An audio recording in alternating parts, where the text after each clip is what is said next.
Hello students, welcome है आपका अपने YouTube channel NCERT quick solution में। तो स्टूडेंट्स, आज का जो हमारा वीडियो है आप देख ही रहे होंगे। तो ये कक्षा 10 के लिए है स्पेशल, और इसमें आज हम डिस्कशन करेंगे चैप्टर नंबर 1 से लेके चैप्टर नंबर 5 तक के सभी सूत्र। ठीक है फ्रेंड्स, क्योंकि मैथमेटिक्स जो डिपेंड करता है फॉर्मूले पे, और अगर आपको फॉर्मूले याद है तो मैथमेटिक्स 50% ईजी हो जाती है, बाकी आपको सॉल्यूशन करना सीखना होता है। ठीक है ना फ्रेंड। तो यहाँ पर आपको क्या करना है, इन फॉर्मूलों को बिल्कुल प्रिपेयर करना है। अगर आपके फॉर्मूले तैयार हो जाते हैं तो आप किसी न किसी शर्त पे बहुत अच्छा स्कोर कर सकते हैं और बहुत अच्छे तरीके से मैथमेटिक्स को सीख सकते हैं। ठीक है ना फ्रेंड। तो डिस्कशन करते हैं। आज हमें इसमें जो डिस्कशन करेंगे वो वास्तविक संख्याएं।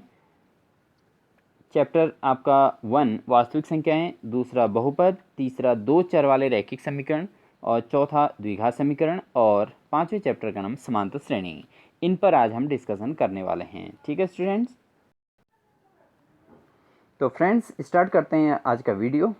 तो पहला हमारा जो टॉपिक है वह है वास्तविक संख्याएं।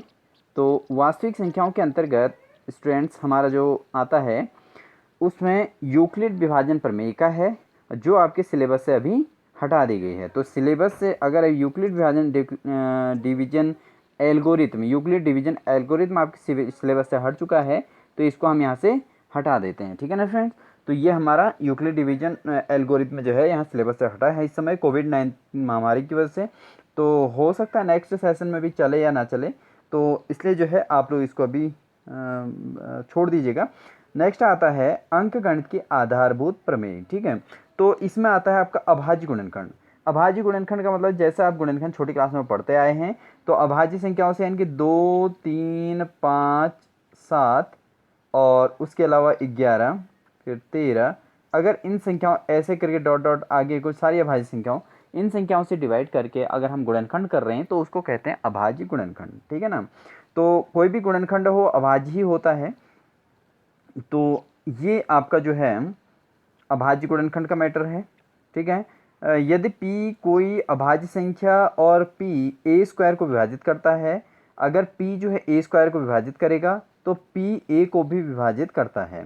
ये आपका चैप्टर नंबर 1 में एक्सरसाइज 1.3 के लिए लागू होता है, जहाँ पर आपको प्रूव करना होता है कि √3 एक अपरिमेय संख्या है, या √2, √3, √5, √7 इनको अपरिमेय सिद्ध करने के लिए इसका यूज होता है। ठीक है ना। तो वहाँ पर हम क्या करते हैं कि हम कहते हैं कि p स्क्वायर संख्या 2 से विभाजित हो रहा है, q स्क्वायर भी 2 से विभाजित हो रहा है ना। तो इट मीन्स ये क्या है, ये p और q भी जो है 2 से विभाजित होंगे, है ना। तो इसी से तो सिद्ध होता है कि वो दी गई संख्या जो है अपरिमेय होती है, क्योंकि हमें विरोधाभास उसमें उत्पन्न होता है। यह हम एक्सरसाइज 1.3 में कर चुके हैं, आप देख सकते हैं पुराने लेक्चर में।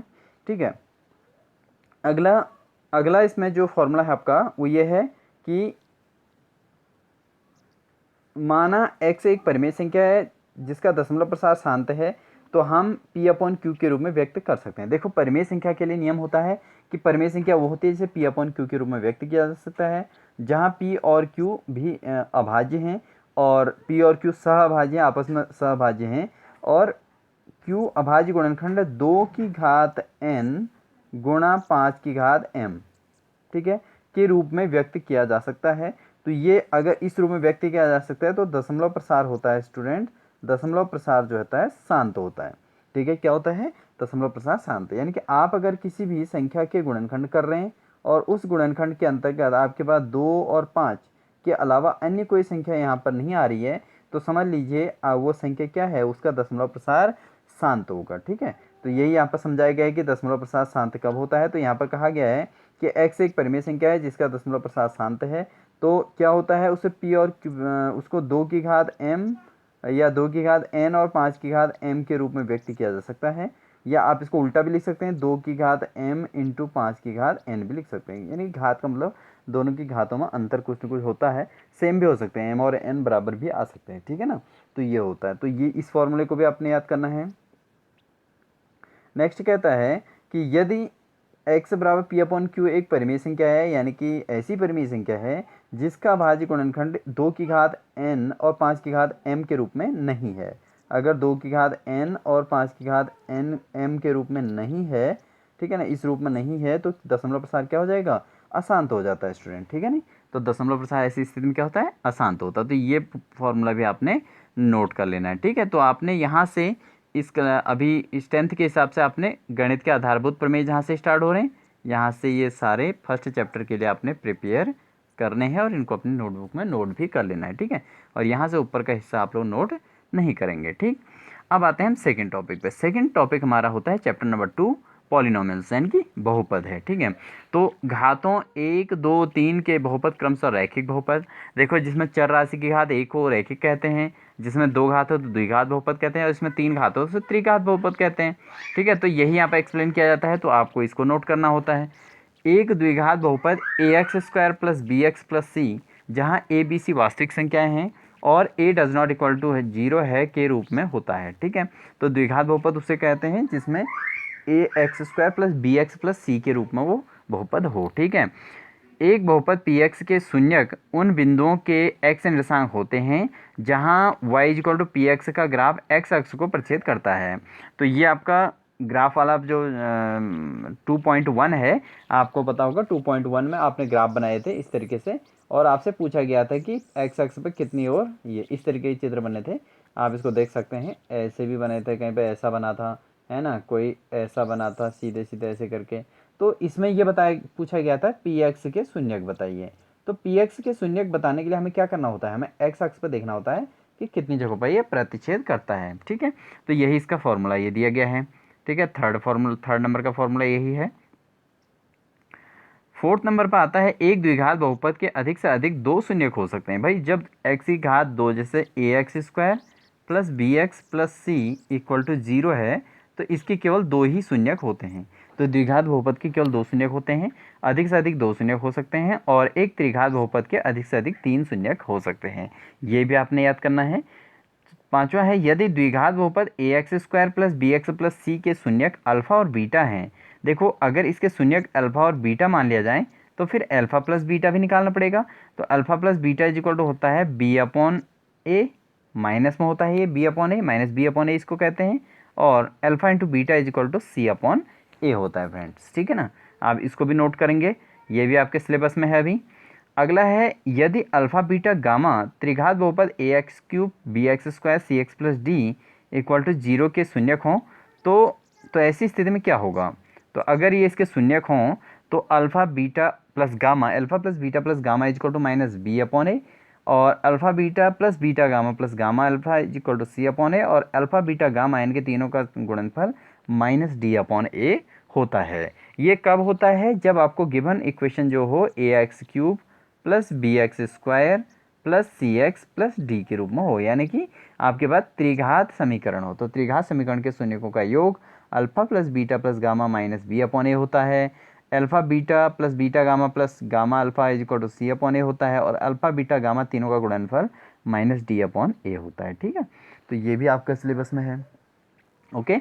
अच्छा नेक्स्ट जो है हमारा ये वाला फॉर्मूला, नेक्स्ट वाला ये आपके सिलेबस से अभी हट चुका है, तो आप इसको अभी तैयार नहीं करेंगे, ये सिलेबस से हटा हुआ है, ठीक है ना फ्रेंड्स, ठीक है। आप इसको नोट नहीं करेंगे, ठीक। यहाँ तक आपने ये सारे नोट करने हैं। तो ये वाला बहुपद वाला टॉपिक में आपका ये पूरा का पूरा आपने इतना नोट करना है, और नीचे के हिस्से को आपने हटा देना है, रिमूव कर देना है, ठीक है ना स्टूडेंट। तो ये भी आपको प्रिपेयर करना है। अच्छा नेक्स्ट लेके आते हैं हम नया, ठीक है, थर्ड चैप्टर। तो थर्ड चैप्टर को समझिए। थर्ड चैप्टर हमारा 2 चर वाले रैखिक समीकरण युग्म होता है, ठीक है। ये आपको सारा करा चुके हैं और आप इसको जो है देख सकते हैं चैनल पे, ठीक है। अच्छा नेक्स्ट आते हैं 2 चर वाले रैखिक समीकरण। तो 2 चर वाले रैखिक समीकरण एक रैखिक समीकरण का युग्म कहलाता है, यानी कि रैखिक समीकरण का युग्म, युग्म मीन्स होता है स्टूडेंट जोड़ा, ठीक है ना। तो यहाँ पर 2 रैखिक समीकरण एक साथ अगर लिखे हो तो उनको कहते हैं युग्म। तो अगर मैं इसको एक्सप्लेन करूँ तो हमारे इक्वेशन होती है ax plus by plus C equal to 0, ठीक है। a1x plus b1y plus c1 is equal to 0, और ऐसे ही a2x plus b2y plus c2 is equal to भी 0, ठीक है। तो ये होता है हमारा 2 रैखिक समीकरण युग्म।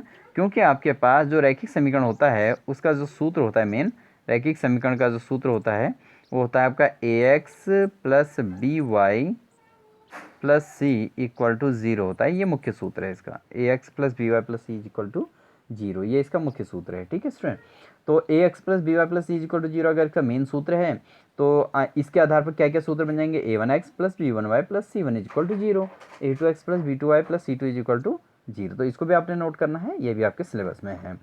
थर्ड, अगला आता है एक रैखिक समीकरण युग्म को ग्राफी रूप में निरूपित किया जा सकता है। तो उसका दो तरीके उसको हल करने के हो सकते हैं, एक तो ग्राफी विधि से और एक होता है बीजगणितीय विधि से।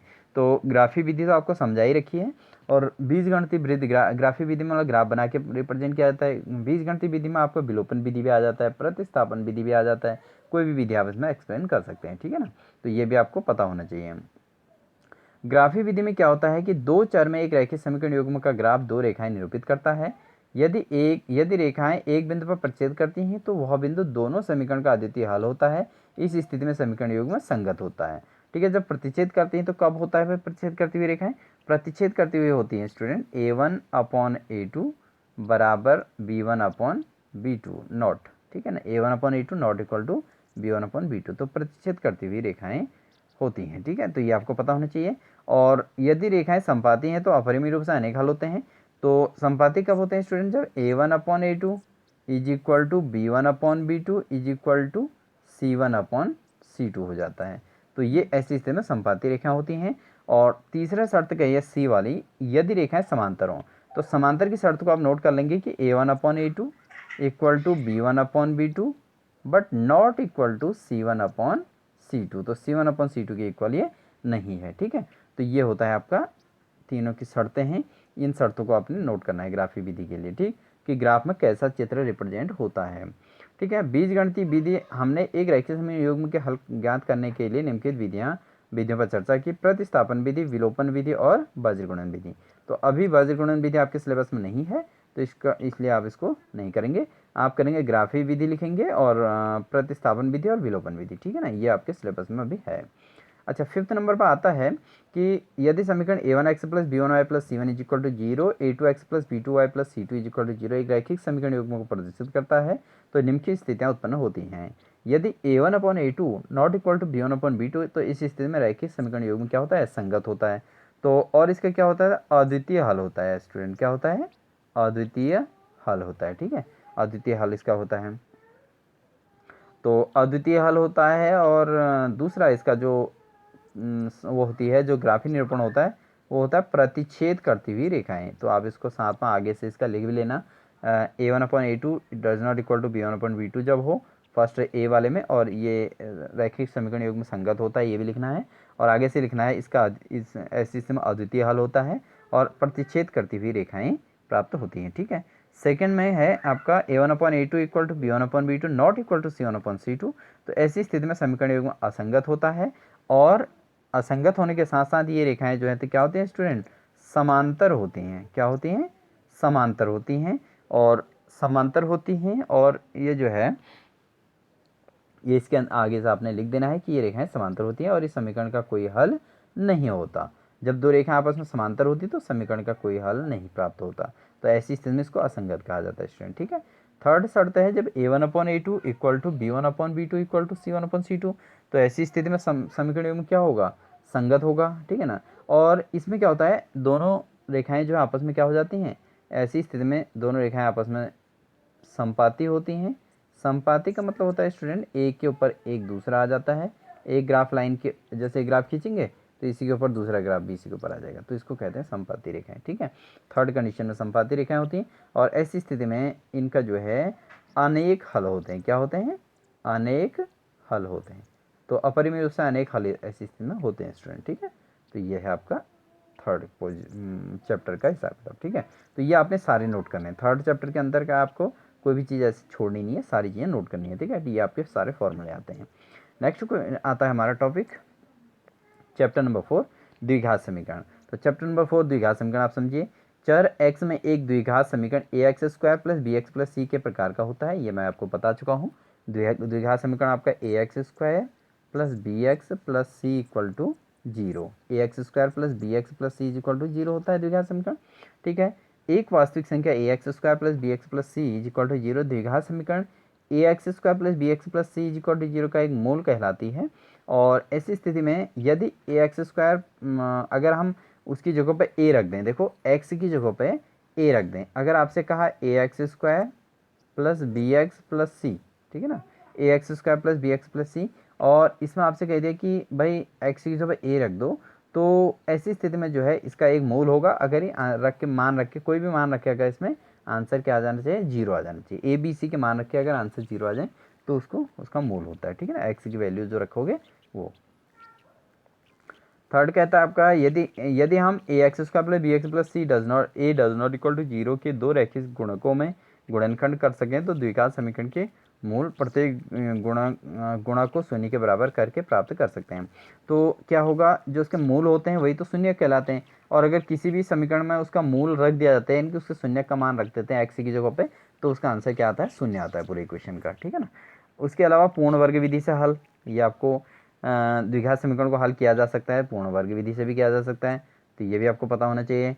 द्विघाती सूत्र अगर A X square plus B X plus C equal to zero के मूल minus B plus minus under root B square minus 4ac upon 2a होता है, ठीक है ना। तो ये आपका होता है। अब ऐसी स्थिति में क्या है कि आपको जब आप इसे निकालोगे, इसका विविक्त कर निकालते हैं, तो विविक्त कर के लिए आप शर्त नोट कर लेंगे, बी स्क्वायर माइनस 4ac, ठीक है, बी स्क्वायर माइनस 4ac निकाला जाता है, इसको कहते हैं बी स्क्वायर माइनस 4ac, और विविक्त कर को लिखा जाता है D, capital D is equal to B square minus 4ac, इसका विविक्त कर का सूत्र, विविक्त कर कहते हैं इसको, ठीक है स्टूडेंट। और इसके तीन शर्तें हैं, ए बी सी जो दिए गए हैं, दो भिन्न मूल होते हैं यदि B square minus 4ac is greater than zero आ जाए।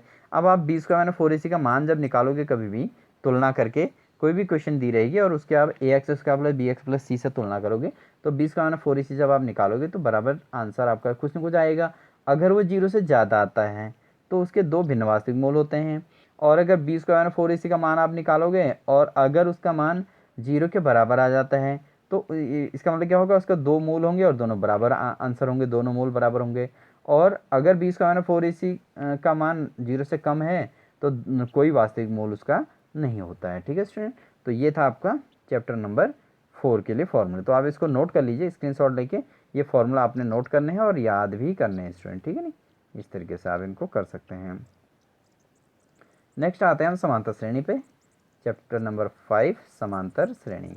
अब समांतर श्रेणी में क्या है स्टूडेंट, तो ऐसी श्रेणी जिसके प्रत्येक पदों के बीच अंतर समान हो उसको समांतर श्रेणी कहा जाता है। तो यहाँ पर हमें सीखना है कि समांतर श्रेणी क्या चीज़ है और कैसे इसके बारे में हमें स्टडी करनी है। तो एक समांतर श्रेणी की कोई सूची होती है जिसमें पद अपने ठीक पहले पद से में डी जोड़ के प्राप्त होता है और इसमें डी सार्वंतर कहलाता है। तो अब आपको पता है कि जैसे 2, 4, 6, 8, 10 ये सारे क्या हैं, ये लगातार सबके बीच दो दो का अंतराल है, तो ये बन गई समांतर श्रेणी स्टूडेंट, ठीक है ना। अब इसके बीच जो गैप है, कितने का गैप है सब में, 2, 4, 6, 8, 10 सबके बीच में कितने का अंतर है, 2 का। तो इट मीन्स ये क्या हो गया आपका डी हो गया, इसको सार्वंतर कहा जाता है, ठीक है। और इसके जो रूप हैं वो एपी का व्यापक रूप, ए का मतलब पहला वाला पद को ए कहते हैं, और डी जो है आपका इनके बीच का अंतराल हो गया। तो अगर ए में डी को जोड़ दें तो दूसरा पद निकल जाता है। जैसे ए पहला पद हो गया, उसमें उसमें अगर जैसे 2 है पहला पद, अगर हम इसमें इसको ए कहेंगे, अगर इसमें 2 जोड़ देंगे तो कितना हो जाएगा, 4, 4 में 2 जोड़ेंगे तो 6, 6 में 2 जोड़ेंगे तो 8, 8 में 2 जोड़ेंगे तो कितना हो जाएगा, 10 हो जाएगा। तो ये क्या है, ये आपके एपी के लिए फॉर्मूले दे रखे हैं, ठीक है स्टूडेंट। तो ये आपका सब है सिलेबस के अंतर्गत, इनको भी आपने नोट करना है और इसको फिर आपको पढ़ाया भी जाएगा। अगर आपको डी निकालना है तो डी इज इक्वल टू निकालने के लिए A2 में से A1 को घटा सकते हैं, ये इसमें कहा गया है, A3 में से A2 को भी घटा सकते हैं, या A4 में से A3 को भी घटा सकते हैं, ठीक है। किसी समांतर श्रेणी के nवें पद का फॉर्मूला होता है an is equal to A plus N minus one into D, A plus N minus one into D क्या हो जाता है, ये समांतर श्रेणी के nवें पद का सूत्र हो जाता है, ठीक है। और एपी किसी समांतर श्रेणी, एपी कहते हैं एरिथमेटिक प्रोग्रेशन, मतलब समांतर श्रेणी को ही एपी कहा जाता है। तो इसका जो n पदों का योग होता है वो होता है S N is equal to, ये दिया गया है S N is equal to N by two into 2a plus N minus one into D, ठीक है ना। तो ये आप इसको नोट करोगे। अगर आपके पास AP का L अंतिम पद पता है और आप उसका n पदों का योग निकालना चाह रहे हैं तो S is equal to N by two into A plus L, तो इसका सूत्र हो जाता है S इज इक्वल टू, इसके लिए सूत्र होता है S इज इक्वल टू होता है आपका n by two into A plus L, ठीक है। तो ये भी आप फॉर्मूला नोट कर लेंगे, ठीक है स्टूडेंट। तो इस तरीके से आप ये चैप्टर नंबर 5 तक के फॉर्मूले नोट कर लेंगे और इन फॉर्मूलों को आप बिल्कुल कंठस्थ कर लीजिए। तो आपके अगर 5 चैप्टरों के आपको फॉर्मूले याद हो गए तो समझ लीजिए आपके ये 5 के 5 चैप्टर 75% तैयारी हो चुकी होती है। उसके बाद जब इनको न्यूमेरिक आप सॉल्यूशन करते हैं तो उस समय आपके फॉर्मूले आपका बहुत ही महत्वपूर्ण रोल प्ले करते हैं। ठीक है स्टूडेंट, आप इसकी स्क्रीनशॉट भी ले लो और अगर आपको पीडीएफ चाहिए तो आप कमेंट बॉक्स में ज़रूर लिखिए, हम इसको पीडीएफ भी इसका जो है आपका डिस्क्रिप्शन बॉक्स में डाल देंगे। ठीक है स्टूडेंट, तो आप जो है इसको बहुत अच्छे से नोट कीजिए और इनको अपनी प्रिपरेशन कीजिए। ठीक है, याद कीजिए फॉर्मूलों को। तो अगर आप हमारे चैनल पर नए हैं तो प्लीज़ चैनल को लाइक, सब्सक्राइब और शेयर जरूर कीजिएगा। अधिक से अधिक साथियों तक पहुंचाने का प्रयास कीजिए। ठीक है, इन्हीं सभी बातों के साथ आप सभी स्टूडेंट्स को ऑल द बेस्ट।